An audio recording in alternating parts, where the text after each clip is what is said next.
¿Cuál es la valoración que tienes con relación a este?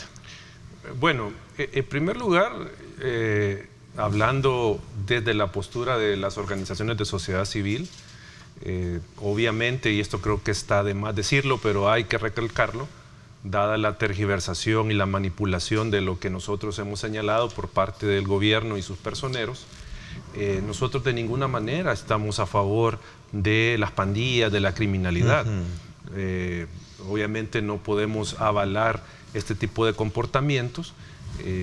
Obviamente sabemos todo el dolor que han generado las pandillas a este país durante años, y por lo tanto de ninguna manera vamos a estar a favor de que se protejan, que se pacte con estos grupos de pandillas.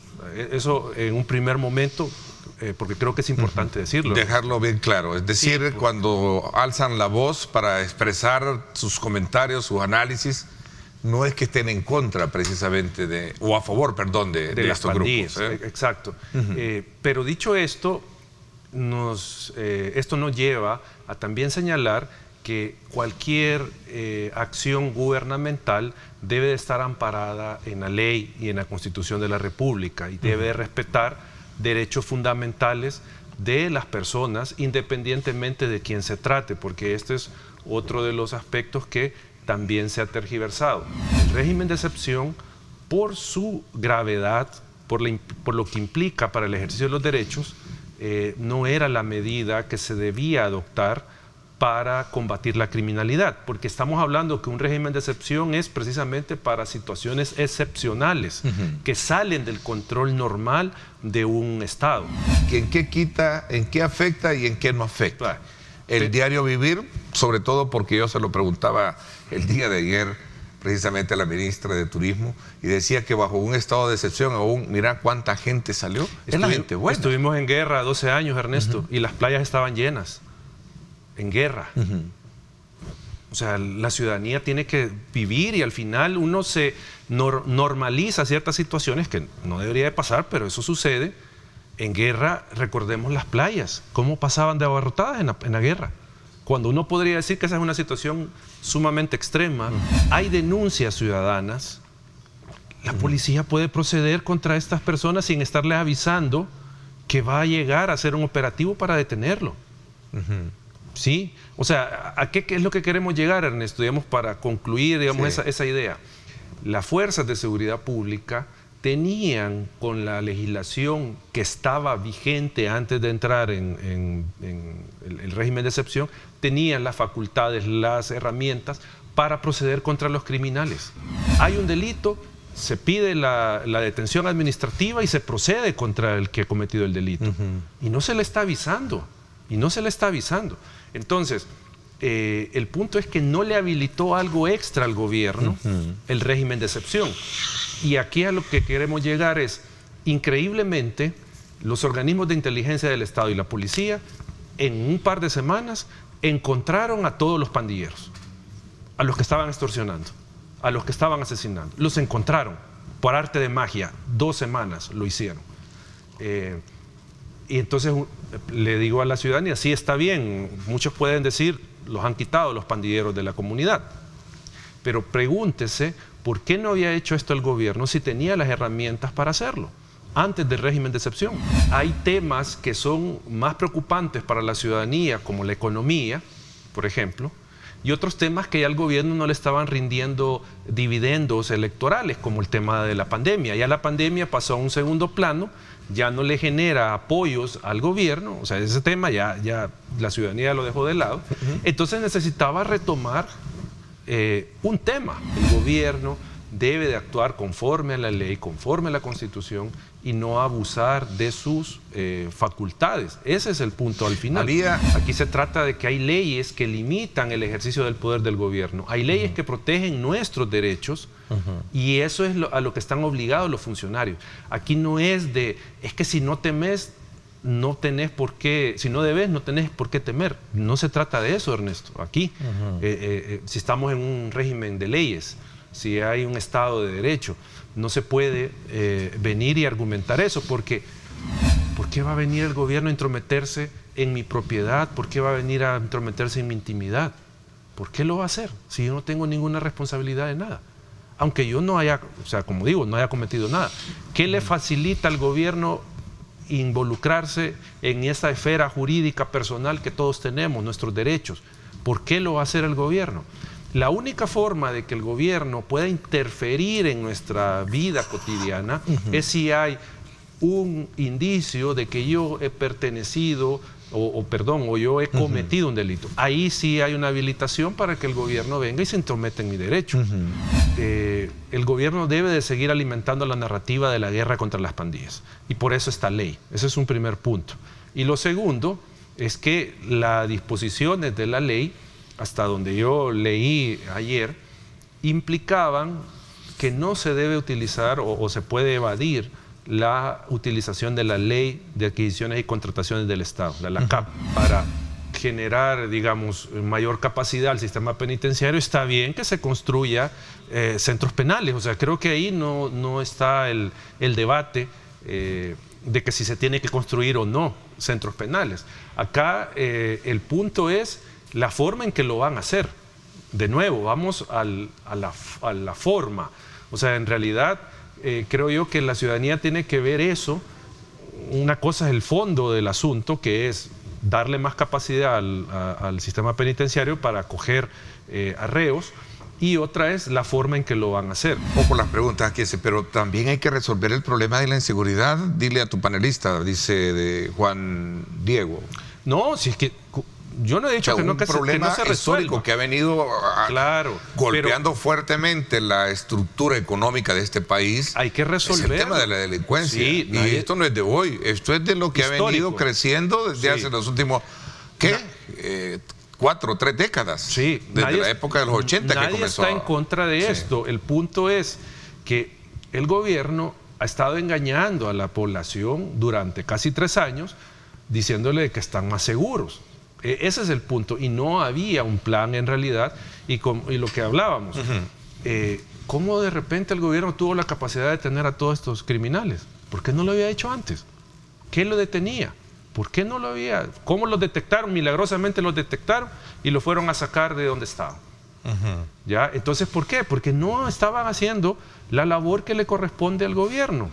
Si ha existido o no ha existido política pública, lo que tenemos hoy en día es un problema serio que atender y resolver. O sea, como digo, Ernesto, no es de responsabilizar a este gobierno por la existencia de las pandillas y la situación de criminalidad.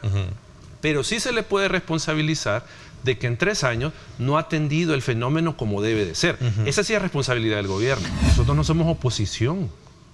A la medida, me dice, oponerse a las medidas. Sí, pero nosotros no es por oponernos a que la ciudadanía tenga un ambiente seguro. No es eso el punto. Lo que hemos objetado es la forma en que lo ha hecho el gobierno, nada más. No estamos objetando que se investigue y se lleve a juicio y se condene a un criminal. La forma en que lo están haciendo es nuestro señalamiento, nada más.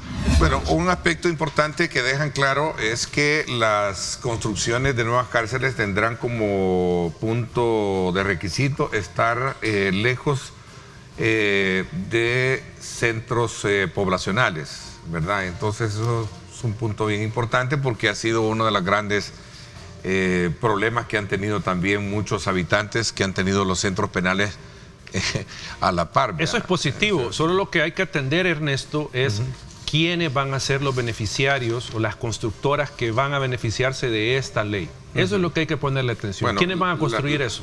La ley exime de la ley LACAP, ¿verdad? Para conocerlo, porque va en un asocio privado. El gobierno va a decidir quién es el que... Sí. Entonces, a eso hay que ponerle atención. Fue positivo ver la presencia de centenares, de miles de personas en las playas, en los lugares, centros turísticos, pero también preocupante por otro lado. Sí, yo creo que es una combinación importante de varios aspectos que uno tiene que analizar. Y en la salud, no solo el tema relacionado a una patología en particular es importante, sino que también tenemos que pensar en los efectos adversos o efectos, diría yo, posteriores al COVID-19, como es el tema de los aspectos de la salud mental y que son claves y fundamentales. Entonces creo que el poder tener esa oportunidad de estar en un país seguro, en un país que de alguna manera, gracias a todas las decisiones acertadas en el momento, haber cerrado el aeropuerto, haber tomado medidas de contención epidemiológica, haber hecho la búsqueda activa de nexos epidemiológicos, haber instaurado un plan sólido de atención el manejo de la pandemia, la creación del Hospital El Salvador, el hecho de tener un plan robusto de vacunación. Esos son puntos claves que permiten que ahora El Salvador sea un país mucho más seguro.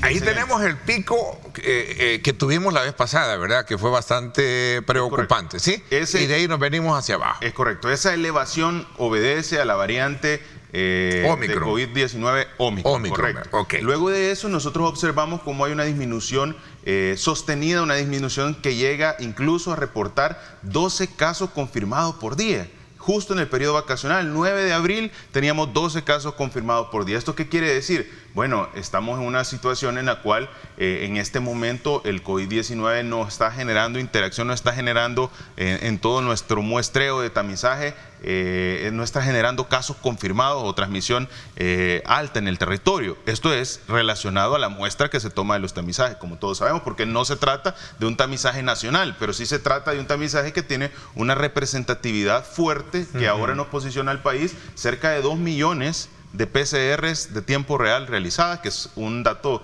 bastante fuerte e importante. Situación adversa en el tema de salud. Entonces, estas son las variantes que hay o subvariantes que tenemos de Omicron. Se habla mucho de BA1.1 y se habla mucho de BA2, que son los que están a nivel internacional y que de alguna manera ha puesto a países como China y en países europeos en una situación bastante adversa de tomar medidas. Sin embargo, en El Salvador en este momento estamos bastante bien. Entonces, la población puede tener la tranquilidad de que se está preparado, se está con todo el abastecimiento de medicamentos, insumos para poder afrontar y, por supuesto, con el funcionamiento de este Hospital El Salvador. Inminentemente, la primera semana después de vacaciones, sería poco la incidencia de elevación a raíz de la Semana Santa. A mediados de mayo podríamos estar viendo variables relacionado a la Semana Santa. Si Dios quiera que no, ¿verdad? Porque de nuevo, yo no quiero ¿Y de dónde creemos que esa teoría puede suceder? De que en este momento, el periodo vacacional, tuvimos 12 reportes de casos confirmados por día. ¿Eso qué quiere decir? La incidencia de la circulación o del contagio en el territorio es una incidencia baja. Entonces, eso nos dice, bueno, puede ser que no haya tanta circulación. Sin embargo, está la alerta internacional, bueno, o el parámetro básico de la circulación de la subvariante BA2, que tenemos varias semanas de estarlo mencionando, y que todavía para eso El Salvador pone a disposición, arriba de los 12 años, una cuarta dosis para la población, para estar lo más protegido posible, ¿verdad? En este momento, ante esta posibilidad de llegada de BA2. Aquellos países que tengan la mayor protección o, digamos, el manejo integral en la pandemia, pues van a tener mejores resultados. ¿A qué quiero llegar? Definitivamente estamos observando cada día diferentes países y diferentes situaciones en las cuales la población va a ir dejando progresivamente de utilizar una mascarilla, y no es algo que esté fuera de la realidad o que de alguna manera esté mal, sino que tiene que tener una adecuada incidencia, una adecuada guía que vaya con parámetros estadísticos. Es demasiado. Definitivamente la recomendación es que pueda existir siempre esa parte voluntaria del padre de decidir mandar o no mandar. Ahora, eso no quiere decir que las diferentes instituciones le digan, miren, no, aquí solo es de manera virtual. La recomendación es que los padres pueden decidir si es presencial o si es de alguna manera virtual. Eso definitivamente implica que las universidades tienen que abrir su funcionamiento, que los colegios tienen que tener la posibilidad de ofrecer de manera presencial todas estas actividades. Creo que ese tema es importante, es un tema que estamos de manera articulada trabajando con el Ministerio de Educación. Lo hemos platicado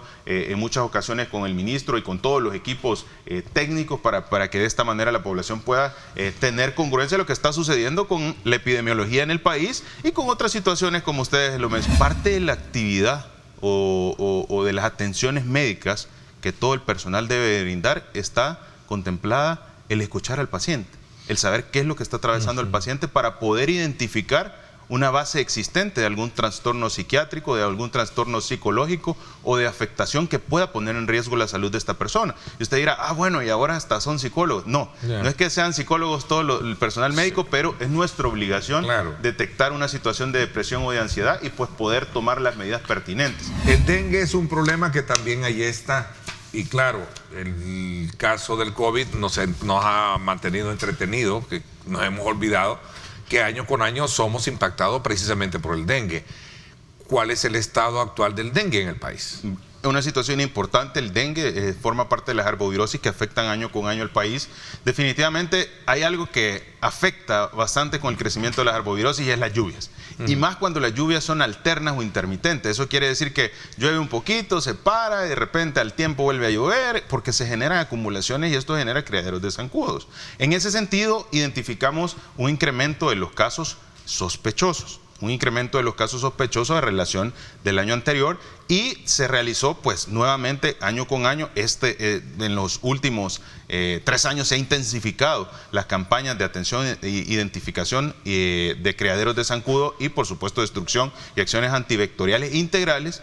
Y esto nos permite poder tener un control antes de que una situación difícil de arbovirosis, de dengue, de zika, de chikungunya se pueda experimentar. ¿Pero hay emergencia de casos? En este momento no hay. En este momento tenemos un incremento de los casos sospechosos, sin embargo la cantidad de casos confirmados, que ese es el dato importante, no se sostiene. ¿Y chikungunya, ministro? Chikungunya está... Chikungunya y zika están totalmente controlados. Ok, también a Classwing Internacional trabaja en 25 de los municipios de mayor riesgo del Triángulo Norte, apoyando precisamente con $42 millones a lo largo de 5 años de nuestro proyecto Audicius. Democratizaremos la salud mental en las comunidades más afectadas por la violencia. Qué bueno, ¿verdad? Apoyaremos más de 2.000 instituciones, incluidas escuelas. Qué bueno, eso es bien interesante. Cada día tenemos más ayuda, cada día se suman más y también una buena noticia.